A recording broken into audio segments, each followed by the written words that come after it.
సహోదరి సహోదరులారా, రక్షణ దేవుని యొక్క కృపావరం.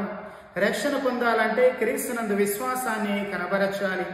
రక్షణ పొందాలంటే ఇంకొక ప్రమాణం ఉంది.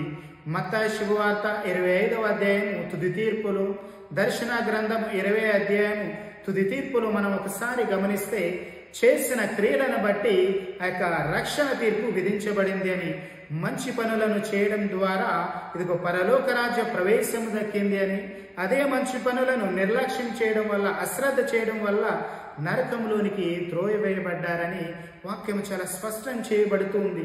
కాబట్టి ఇక తపస్సు కాల ప్రయాణంలో క్రీస్తునందు విశ్వాసాన్ని, ప్రేమను కనబరచడంతో పాటు ఆపదలు, అవసరంలో ఉన్నవారికి ఆదరణగా నిలబడాలి. మనము కూడా ఆ యొక్క 7 కారుణ్య క్రియలను అలవర్చుకోవాలి.